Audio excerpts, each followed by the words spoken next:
Plus de 80 000 demandeurs d'asile en Côte d'Ivoire, un pays sous pression migratoire. Parmi ces migrants, plus de 80 000 ont demandé l'asile. Cette situation met en rude épreuve les infrastructures du pays et pose des défis majeurs en matière de sécurité, d'éducation, de santé et de gestion des ressources. Voilà la réalité qui vous est dite. Quand des gens viennent s'arrêter pour dire le développement humain a baissé, j'en avais déjà parlé dans d'autres articles. Mais voilà aujourd'hui qu'un article qu'on appelle ieclo.com vient confirmer les mêmes choses que j'avais eu à vous dire.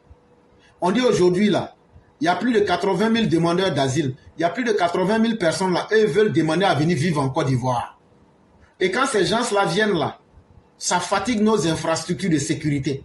Ça fatigue nos écoles. Ça fatigue la santé, le système sanitaire des Ivoiriens. Et ça fatigue même la gestion même des ressources. Ça veut dire les plans que le gouvernement fait là. Ça force un peu les plans du gouvernement. Parce que trop de personnes viennent en même temps.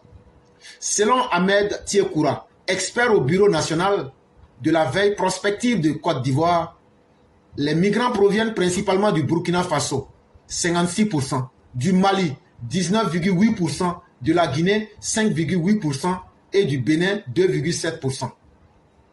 On dit donc les gens qui aiment beaucoup venir en Côte d'Ivoire et puis rester là, on dit les premiers ce sont les Burkinabés.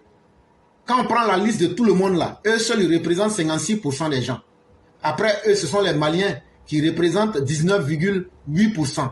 Après donc vient les Guinéens à hauteur de 5,8% et puis les Béninois à hauteur de 2,7%. Ces données issues de l'Organisation internationale pour les migrations en 2020 illustrent l'ampleur des flux migratoires auxquels la Côte d'Ivoire est confrontée. Ces chiffres qu'on vous donne là, ce ne sont pas des chiffres qu'on s'est levé pour inventer. Il faut aller, tu regardes le rapport de l'Organisation internationale des migrants, OIM, en 2020 là, tu vas voir ces chiffres là-bas.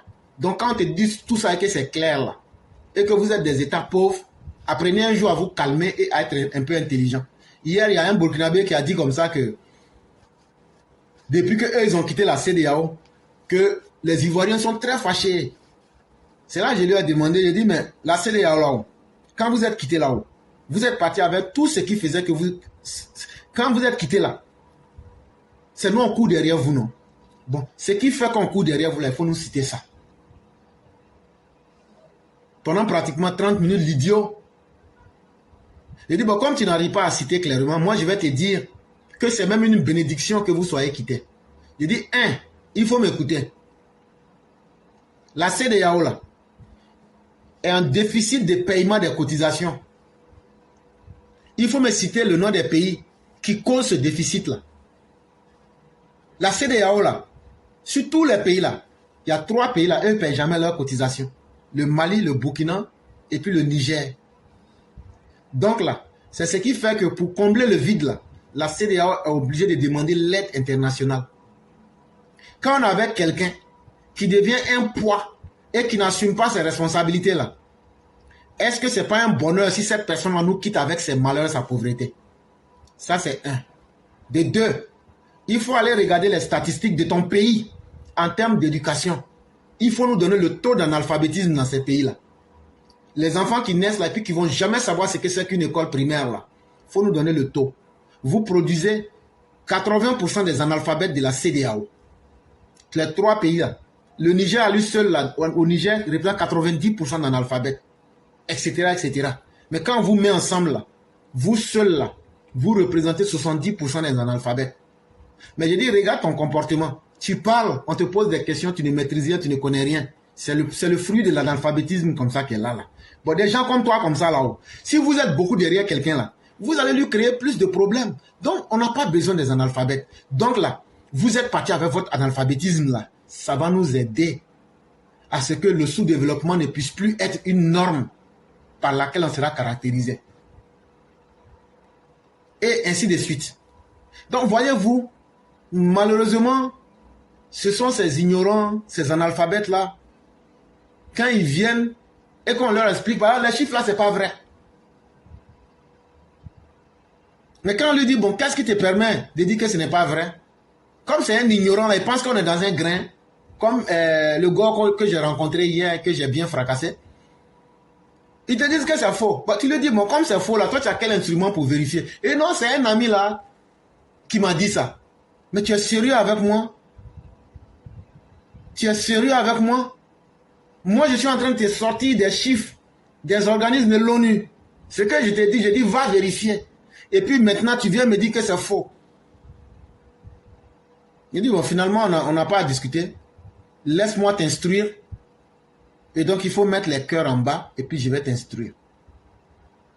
L'arrivée massive des migrants a un impact considérable sur les infrastructures ivoiriennes. Les autorités font face à des défis importants en matière de sécurisation des frontières, lutte contre le terrorisme, gestion des réfugiés, la gouvernance foncière, l'éducation, la santé, gestion du secteur informel et de l'urbanisation. Malgré ces défis, la Côte d'Ivoire déploie des efforts considérables pour prendre en charge les migrants et les réfugiés présents sur son territoire. Selon Francis Diaha, administrateur au Haut Commissariat des Nations Unies pour les réfugiés, le HCR, plusieurs dispositifs ont été mis en place pour accompagner ces personnes dans leur demande d'asile. Les autorités ivoiriennes ont également pris des mesures concrètes pour aider les populations migrantes. Germain Akpo Iao, membre du Conseil national de sécurité, souligne la distribution de kits alimentaires et non alimentaires, la construction de sites d'hébergement et des centres de santé, ainsi que l'installation de points d'eau et d'électrification solaire. De l'espace d'apprentissage temporaire ont également été aménagés.